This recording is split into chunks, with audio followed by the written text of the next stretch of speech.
Are you a person that's getting mad if you die or your teammates doing mistakes? Yes, I am. I'm gonna give you 5 seconds to think about who did the mistake, and I want you to blame the person.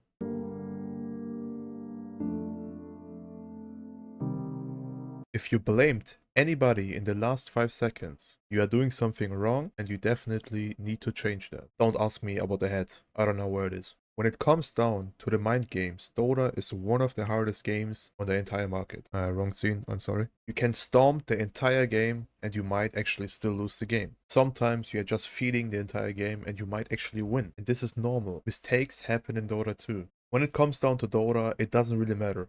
Humans are always acting the same. If you are Herald, if you are Crusader, if you are Ancient, or even if you are Immortal. So the best thing you can actually do to prevent yourself from being like toxic, or even like getting triggered or whatever, just mute the people with the mute button. And if your entire team is just talking bullshit, mute everybody with one click and just do it. Remember one thing, you are playing 10 times better if you're just focusing on yourself and you don't care so much about your teammates. Plus, if you focus on yourself, you're not getting distracted by any one of your teammates. There's like always this rule, whenever you tilt even just a minimal amount, you are playing automatically 20 to 30% worse and you're gonna lose more games because of that. Before we are going into the perfect example of the mind games in Dota 2, I want to tell you one thing. There's good tilt and there's bad tilt. The good tilt is basically when you tilt for yourself and you're just like blaming yourself. And the bad tilt is automatically when you start blaming other people. It doesn't matter if you do it with pings, it doesn't matter if you like use the voice chat or if you're just messaging them. If you tilt for yourself, it can be healthy because you're just like arguing with yourself. But at the moment when you blame your own teammates, you're automatically accepting a free loss. Just because you're not tilting yourself, you're also tilting your teammates as well. And the game gets worse and worse at any point of this game. So remember the thing, never start blaming your teammates. It doesn't really matter what they did, just accept it and keep going on. Your responsibility is basically to win this game alone. The best example what mental health and like being positive makes with you in the game is OG at TI8 and TI9. There was stomping almost everybody at some point just because they were playing with the mind of the enemies. We're just going to watch this replay right there when Jirex played against Team Liquid in TI9 in the finals.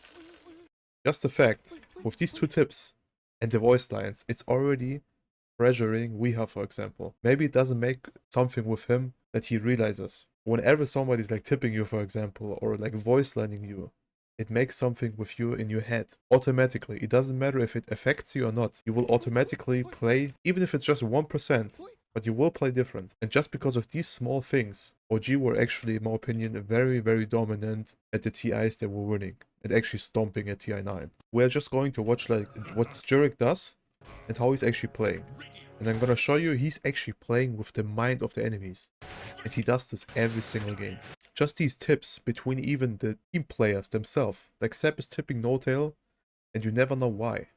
It might be like because of motivation, or it might be like because he almost died bottom. But they're always like taking it in a positive way. Even if they're tipping each other, they never mean it toxic. I think they only mean it like as a...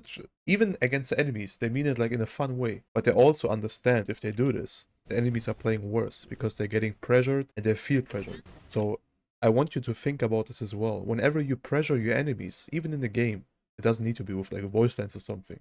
But for example, you're denying a lot of creeps. It automatically makes something with the enemy's mind. They're playing different. For example, if you deny 4 creeps, they're gonna automatically keep AFK clicking you because they're getting triggered. But if you look at this in middle, what Jirex does, he literally is just being annoying, and he knows that. And he's like communicating that to the enemies just by voice lining and being annoying and being around the area. Like right now he's not doing much, but if we just keep watching, he's voice lining them and tipping them sometimes. And this makes something with your head if you play against this every single game.